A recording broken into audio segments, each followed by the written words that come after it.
I want you to look at my husband in the eyes and tell him that he is waste, fraud, and abuse. Last year, my husband received a diagnosis that was devastating of Parkinson's, and we were trying to come to reconciliation with that. And so he applied for disability. And in the process, we received notification at the beginning of this year that he was denied. And it's come to obvious because we are in this black hole with Trump and his Doge crew that have gone in and dismantled the Social Security Administration. We're not sure how this is going to look, and it's impacting our family financially because we no longer have my husband's income. The second shoe to drop has to do with Parkinson's research. And my husband was hoping to get into clinical trials, which have now stopped because of Trump and the Doge boys and what they've been doing to all our agencies.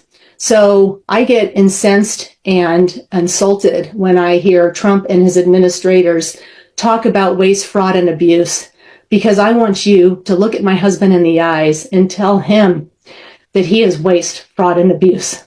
Because I can tell you with 100% certainty, he would rather be working full-time in his job than having a diagnosis for a disease for which there is no cure. So Trump is now wanting to cut benefits and support for 400,000 SSI recipients with Down syndrome, autism, dementia, and other disabilities. The Trump administration is working behind the scenes on a rule change that would deduct the value of a disabled adult's bedroom from their SSI allotment, even if the family members that they are living with are so poor that they qualify for food stamps, which is often the case because families who are caregivers for disabled family members are often forced into poverty due to the lack of assistance that's already even available by our government. So it's kind of a self-feeding system. But what this change really means is that Trump wants to slash benefits for the most low-income and financially unstable disabled Americans in our country. Quote, the likely SSI cut will affect not just younger adults with disabilities such as Down syndrome and severe autism who are still living at home with their low-income parents, but also older people with dementia or other health or financial problems who have had to move in with their adult children on tight budgets. All told, as many as 400,000 poor and disabled people and indigent older people across the United States could have their support cut or eliminated, according to a ProPublica analysis of actuarial figures from the Social Security Administration. End quote.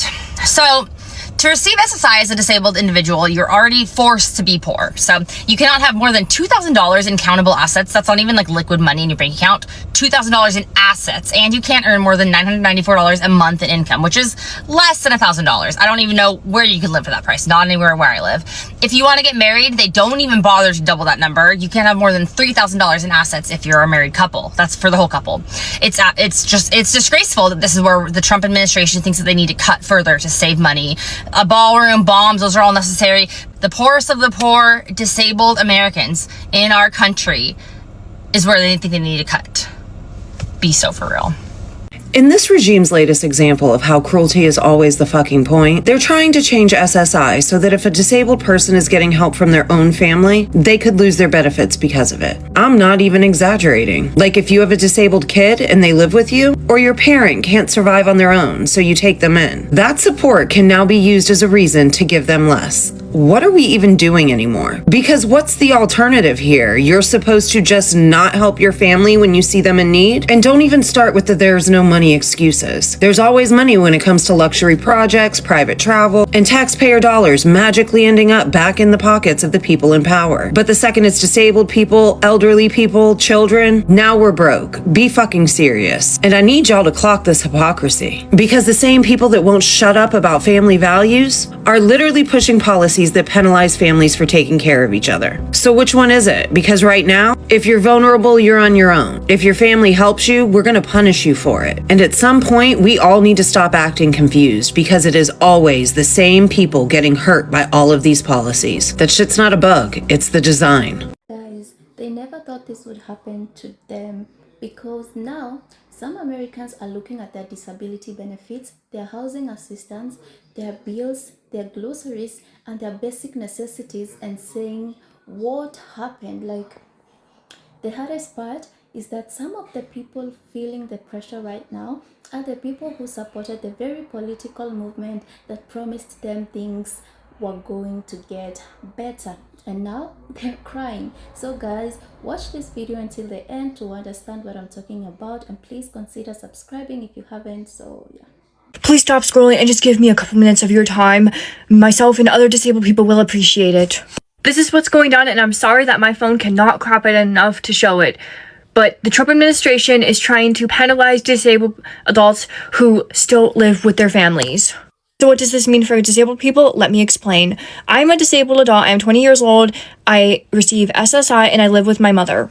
SSI has very strict rules for disabled people. The SSI limit is now $994 a month. That is not enough for us to live on remotely. We also are not allowed to save our money, so we cannot even afford renting a place or getting a home. We also cannot get married.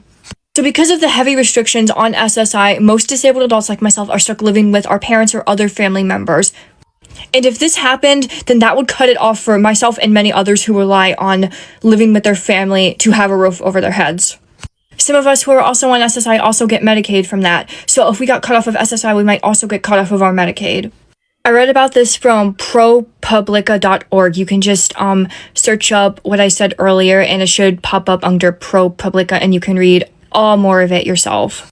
And if you've made it this far, please, please, please tell others about this, share this, make it known so more people can speak up and fight for disabled Americans' rights here. Thank you. The Trump administration is moving to cut disability benefits for 400,000 Americans with Down syndrome, autism, dementia, severe mental illness, and other disabilities to save $2 billion a year. We found out this week the Iran war has cost $25 billion in 8 weeks. They're asking for $1.5 trillion in defense spending next year. And when you factor in gas prices and grocery inflation from a war that's blockading oil through the Strait of Hormuz, the real cost to every American family is far higher. But yeah, the people with Down syndrome living at home with their families, those are the ones who need to tighten their belts. ProPublica broke this story and it's being buried. The Trump administration wants to change how SSI benefits are calculated. SSI being the program for people who can't work because of severe disabilities. Fewer than a third of applicants are approved. Recipients average $994 a month. To qualify, you can't have more than $2,000 in assets. These aren't people gaining anything. These are people who have spent years fighting just to get approved. The average process takes 2 years. The proposed rule targets disabled adults who live at home with their families instead of in institutions. If your family also receives food stamps, the administration wants to count your bedroom as income and cut your monthly benefit by $300 to $330, or eliminate it entirely. The justification? Russell Vaught and Doge want to undo anything Biden touched. Conservative think tanks claim this saves $2 billion a year. The Center on Budget and Policy Priorities points out that the entire annual savings from these cuts wouldn't cover a single day of the cost of the tax cuts for the wealthy Republicans just passed. One day. But sure, the problem's the bedroom. ProPublica talked to real families. Opal Foster's 18-year-old son Jeremiah has Down syndrome. He lives at home and is trying to become a chef. Under this rule, his benefits could be cut because his family needs food stamps. Cutting his SSI saves taxpayers $11 a day. If that forces his family to place him in a residential facility, the cost to taxpayers jumps to hundreds of dollars a day. Disability advocates, faith leaders, and budget experts all agree this makes it more expensive. It doesn't matter. They're doing it anyway. Trump promised not to cut Social Security. SSI is administered by the Social Security Administration. When you point that out, the White House says, the disability programs are technically separate from retirement benefits. Meaning when Trump said he wouldn't cut Social Security, he apparently only meant the retirement checks, not the checks going to people with disabilities. That's the kind of distinction only Ebenezer Scrooge would make, or in this case, Russell Vaught.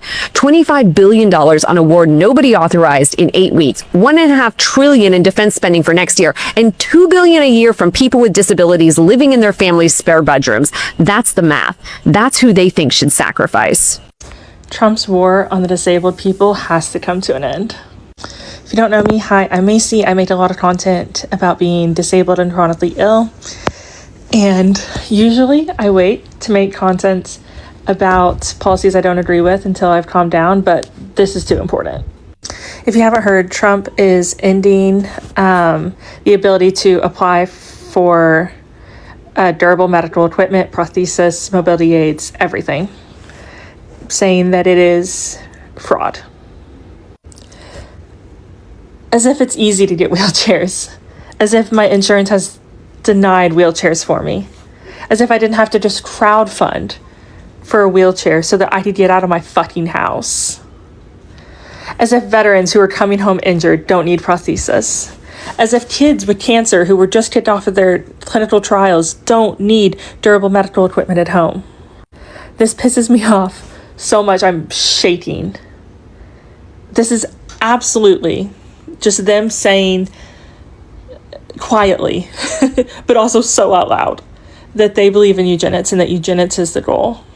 This administration doesn't give a single fuck about anybody who is chronically ill or disabled. Doesn't matter if you served your country, doesn't matter if you're a minor, nothing. They want you to suffer. They want disabled people to go away. They see us as a drain on society. As someone who has a room in their house labeled the medical room that is full of the equipment that I have needed to be able to stay alive, that has housed feeding tube supplies, that houses my IVIG, that has housed my TPN supplies, that houses my fluids and my meds that I have to get that are life-saving. And 99.9% of that we have bought out of pocket. And we don't have money. I can't work. We're a single income household. We have had to rely on the kindness of strangers and our families. Otherwise, I wouldn't be here. Or if I was here, I'd be 10 times worse than I already am, and I'm already mostly homebound. I will not stay silent on this. I will continue to speak up for the people in my community who need these supplies to survive, who need the ability to apply and get insurance to fucking cover necessary supplies. This isn't fraud. People need wheelchairs. People who don't even have... There are ambulatory wheelchair users. Me. I am one of them. I still need a wheelchair. A person without a leg still needs a prosthesis if they choose to use one. This is... They want eugenics. That's the goal. Veterans' disability benefits are on the chopping block right now, and this could affect as many as 6 million disabled veterans. So here's what the Trump administration is doing. Exactly what they laid out in Project 2025. They've proposed a federal rule that would make it so that they can review veterans' benefits, and if you're taking a medication that is meant to treat your service-related disability, they will reduce your financial compensation if the medication works.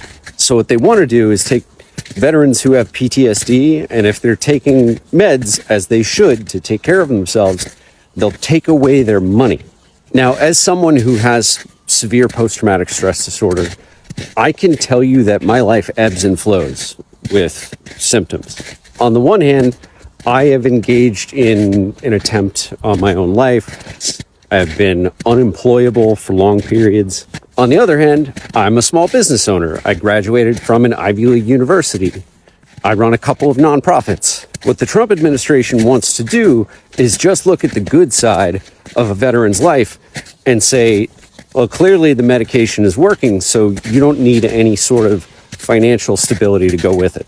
Now, I can tell you that when I go through a months-long period of being completely overwhelmed by my symptoms, where it's hard to even get up in the morning, I don't have the wherewithal to fight with the VA. I've tried. The last time that I went through a period like that, I tried to get an increase in my disability rating because I was unemployable for months, and I was not successful. And I gave up. Because when you have PTSD, that is what happens. The disability payments that I receive from the VA allow me stability in life, financial stability, so that when I go through these episodes where my symptoms are out of control, I don't end up on the street. And of course, because they know this would be controversial, the Trump administration is trying to just slam through this law, going through expedited processes, so that there's not the typical proposal and then comment period. And we know from the VA regulations that the Trump administration has proposed before, they don't care about the public comments anyway.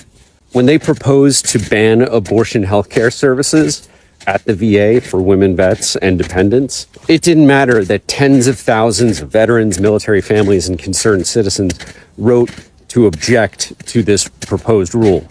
They just did it anyway. So look, if you're a vet, if you've got a disability rating, you should know that that rating is at risk if Donald Trump and Secretary Collins are allowed to just go through with this. So now is the time to speak up. The Trump administration is now proposing to cut disability benefits for older Americans up to 20%. Let that sink in. Not billionaires, not defense contractors, not corporate tax cheats, disabled seniors, people who have worked their entire lives, now being told, sorry, we're cutting your lifeline. And the excuse? Streamlining Social Security. Translation? Slash staff, slash benefits, and make desperate people jump through even more hoops. Here's the kicker. They want to eliminate age as a factor in disability decisions, meaning a 59-year-old warehouse worker with blown-out knees or a crushed back? Denied. A janitor with chronic pain after 40 years on the job? Denied. Meanwhile, millions already wait 5 months for an answer because they laid off 7,000 SSA workers, and now they're tightening the rules even more.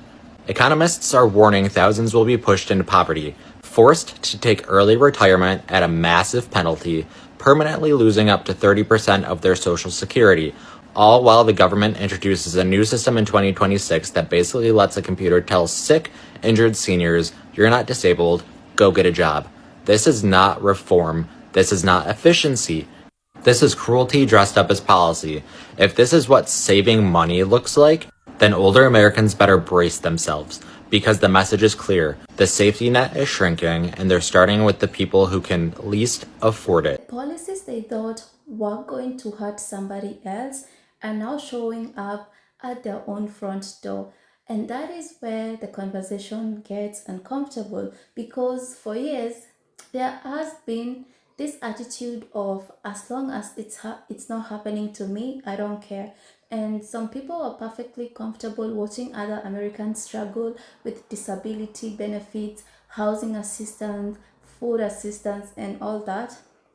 They were saying those people need to work and they shouldn't get benefits at all. But here's the thing about politics like this, policies like this. Once the cut starts happening, the government doesn't always stop at the person they thought they were targeting. And now you're finding out that the systems you thought are going to punish somebody else can affect you too. Imagine depending on a disability payment every month just to survive. You're not talking about extra spending money, you're talking about rent, electricity, medication, just basic survival. So when somebody suddenly realizes their benefits have been reduced, delayed, or cut off, of course they're going to panic, because what are they supposed to do?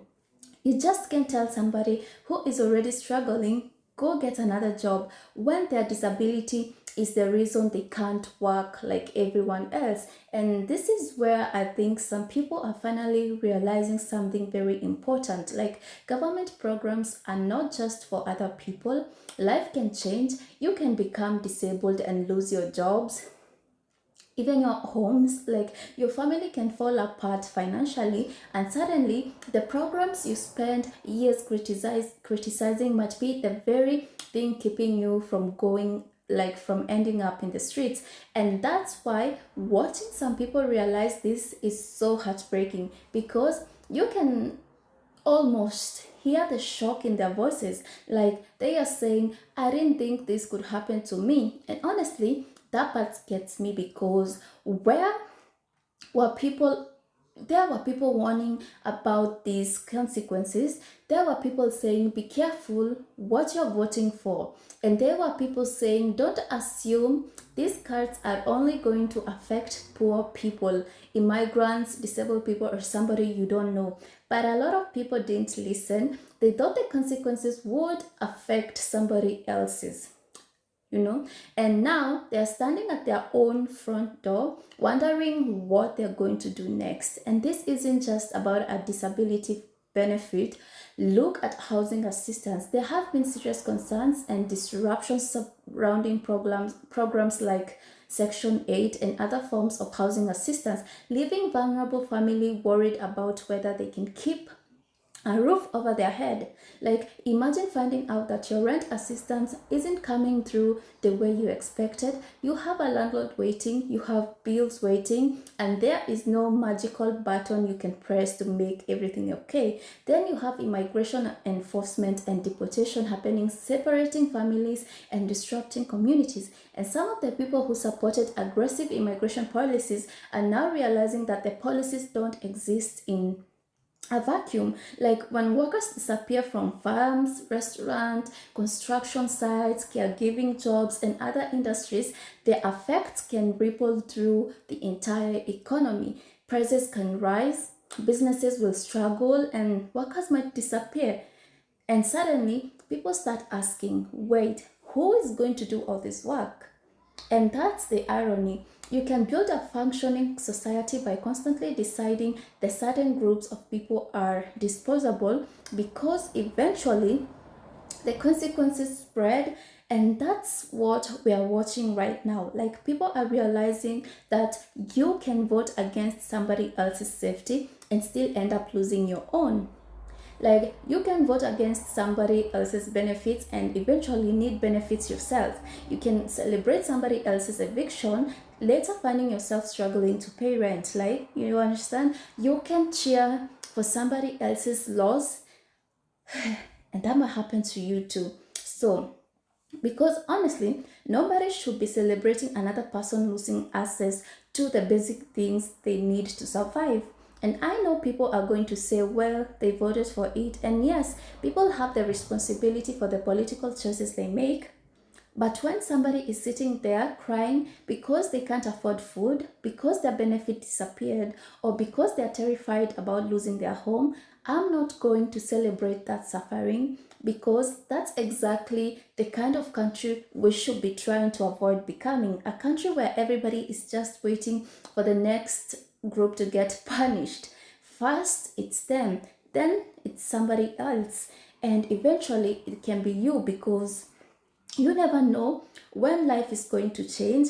The person you called lazy today could be the person you become tomorrow. The family you said was taking too much could be the family you need help from tomorrow. And the government program you said nobody should have to be the problem standing between you and homelessness one day. So, yes, some people are shocked and they are angry, and some finally ask questions they probably should have asked before they voted. But maybe this is the moment to understand that policies aren't just political points, they are real life, and they can cost people so much. And when you're pulling those things away from vulnerable people, eventually you create a society where nobody feels secure, because everybody starts wondering, like, if I'm next. And honestly, that's the question more Americans should be asking right now. So guys, leave your thoughts in the comment section about what you think about this video. Is what happening okay? Is it their fault? And don't forget to give this video a thumbs up, and if you haven't subscribed, please consider subscribing. See you in my next video.